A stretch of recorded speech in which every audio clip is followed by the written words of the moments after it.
ઓમ શ્રી ગણેશાય નમઃ. નમસ્કાર મિત્રો, સ્વાગત છે તમારું અમારી યુટ્યુબ ચેનલ ત્રિનેત્ર ભક્તિમાં. ચાતુર્માસના વિશેષ વ્રત નિયમો. અષાઢ સુદ એકાદશી જે પદ્મા એકાદશી નામથી ઓળખાય છે. આ એકાદશી દેવસૈન્ય નામથી પણ ઓળખાય છે, જેમાં ચાતુર્માસના વિશેષ વ્રત નિયમો લેવાના હોય છે. આમ આ એકાદશીને ભવિષ્ય પુરાણમાં કહેલું છે કે યુધિષ્ઠરે પૂછ્યું, હે કૃષ્ણ, આ ચાતુર્માસના વ્રતો કેવી રીતે કરવા તે કહો. શ્રી કૃષ્ણએ કહ્યું, હે યુધિષ્ઠિર, હવે 4 માસના સમય દરમિયાન પાળવાના નિયમો વિગતવાર કહું છું, તે ધ્યાન દઈ સાંભળો.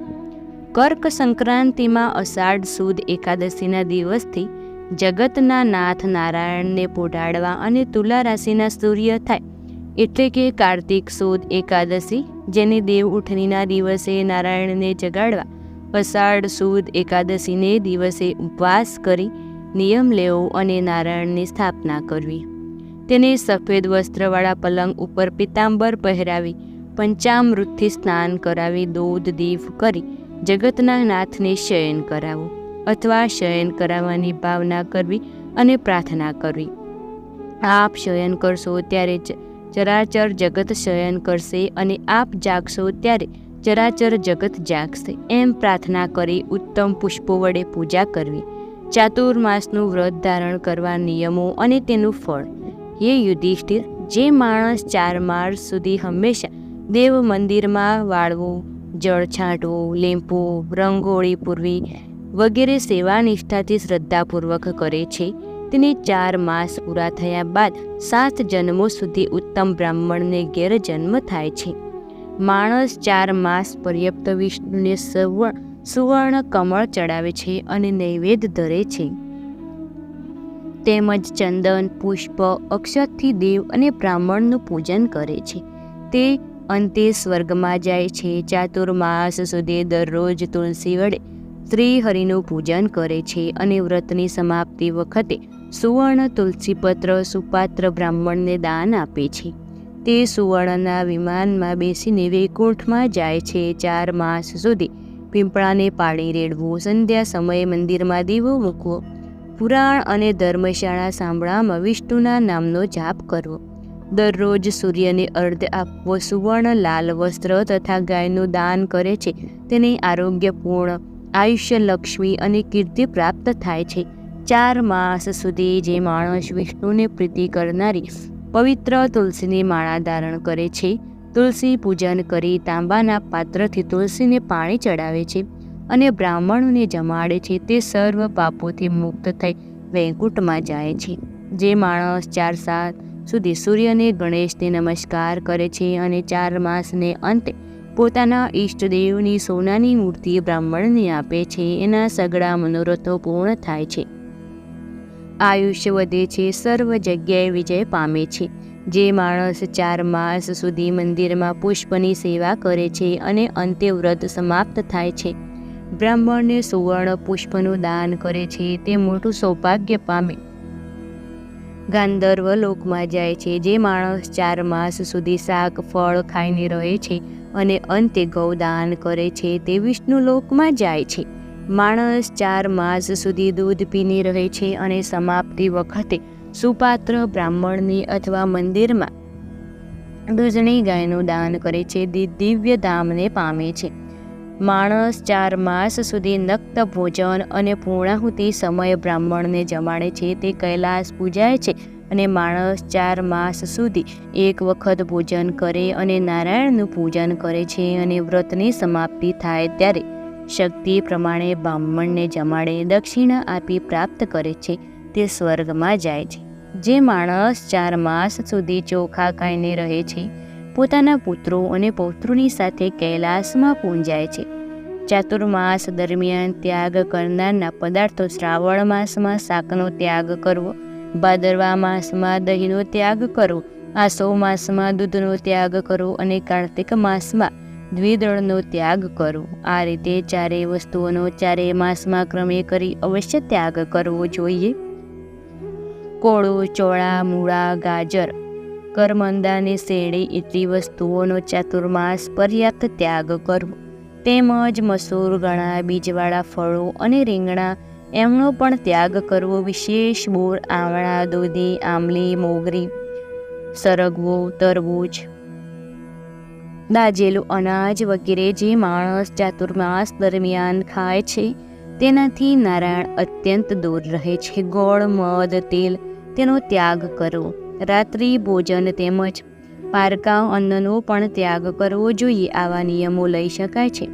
ચાતુર્માસ દરમિયાન ભક્તિવાળા સ્ત્રી પુરુષો પલંગ પર સૂવું નહીં કે અક્ષત માણસ નક્ત ભોજન સંધ્યા સમયે રાત્રિએ નહીં અથવા પોતાની જે બને તે કરે અને સંકળાયેલા તથા પ્રાતકાળે સ્નાન પૂજા કરે તે વૈકુંઠ ધામને પામે છે. તે ખટરસ અને તીખો, કડવો, ખારો, ખાટો, મીઠો અને તુરાનો ત્યાગ કરે છે. તેના શરીરમાં કોઈ વખતે બગાડ થતો નથી. જે યોભાગ્ય કરે છે તે પદ્મને પામે છે. જે માણસ 4 માસ અન્નનો ત્યાગ કરી ફલાહાર કરે છે તેને ફરીથી જન્મ લેવો પડતો નથી તથા 4 માસ સુધી દૂધ પીને રહેનારનો વંશ અખંડ રહે છે. હે યુધિષ્ઠિર, એવી રીતે વ્રત કરવાથી નારાયણ ભગવાન પ્રસન્ન થાય છે અને તે દિવસે વિષ્ણુ ભગવાન ક્ષીરસાગરમાં પોઢે છે. તેવી પદ્મા નિયમની એકાદશી અને પાછા જે દિવસે જાગે છે તે પ્રબોધિની એકાદશી છે. ઉપવાસ કરે છે તે પરમ ગતિને પામે છે. ઉપર કહ્યા પ્રમાણે પોતાની શક્તિ અને અવસ્થા મુજબ નિયમો અવશ્ય લેવા અને સુપાત્ર બ્રાહ્મણને અવશ્ય દાન કરવું જોઈએ અથવા દેવ મંદિરમાં પોતાની શક્તિ પ્રમાણે સેવા કરવી. આમ બ્રહ્માંડ પુરાણ તથા ભવિષ્ય પુરાણમાં પદ્મા નામની એકાદશીનું મહાત્મ્ય વર્ણન લેવું. અષાઢવદી કામિકા એકાદશી. યુધિષ્ઠિરે પૂછ્યું, હે વાસુદેવ, હવે મને અષાઢવદ એકાદશીનું નામ છે અને તેનો પ્રકાર કહો. શ્રી કૃષ્ણએ કહ્યું, હે રાજન, પૂર્વ નારદના પૂછવાથી જે વ્રત કરવામાં આવે છે બ્રહ્માએ કહેલું છે અને જે પાપોનો નાશ કરનારું છે તે ઉત્તમ વ્રત છે. તમને કહું છું તે સાંભળો. બ્રહ્માએ કહ્યું, હે નારદ, અષાઢવદ એકાદશીનું નામ કામિકા છે. તેની કથા સાંભળવાથી વાજપેય યજ્ઞનું ફળ થાય છે. તે દિવસે લક્ષ્મીપતિ નારાયણ ભગવાનનું પૂજન, ધ્યાન અને યજ્ઞ કરે છે. તેને જેટલું જ ફળ પ્રાપ્ત થાય છે તેટલું જ એકાદશીના દિવસે વિષ્ણુના પૂજનથી ફળ પ્રાપ્ત થાય છે. હે નારદ, કામિકા એકાદશીથી ઉત્તમ, પવિત્ર અને પાપનો નાશ કરનારું બીજું કોઈ વ્રત નથી. એકાદશીના દિવસે રાત્રિમાં જાગરણ કરવું. આ વ્રત કરવાથી ભયંકર યમ જોવા પડતા નથી, તેની દુર્ગતિ થતી નથી અને નીચ યોનિમાં જન્મ નથી લેવો પડતો. કામિકા એકાદશીના વ્રતથી જ યોગીઓ મોક્ષ મળ્યો છે. એટલા માટે જ વ્રત શ્રમ લઈને પણ નિયમથી કરવું જોઈએ. માણસ તુલસી પત્રથી શ્રીહરિનું પૂજન કરે છે તે માણસ પાપથી લેપાતો નથી. 1 ભાર સોનું અને 4 ભાર રૂપ આપવાથી જે ફળ થાય છે તે ફળ તુલસી પત્ર વડે શ્રીહરિ પૂજન કરવાથી થાય છે. જે માણસ તુલસીના માંજરથી વિષ્ણુની પૂજા કરે છે તેના સગળા પાપો નષ્ટ થાય છે. તુલસીના દર્શન, સ્પર્શ કે વંદન કરવાથી સર્વ રોગોનો નાશ થાય છે. વિષ્ણુના ચરણમાં તુલસી ચડાવવાથી મોક્ષ થાય છે. તેવા તુલસીને હું નમસ્કાર કરું છું. જે માણસ એકાદશીના દિવસે શ્રી કૃષ્ણની પાસે દીવો રાખે છે તેના સ્વર્ગમાં રહેલા પિતૃદેવો અમૃતથી તૃપ્ત થાય છે અને તે સૂર્યલોકમાં જાય છે.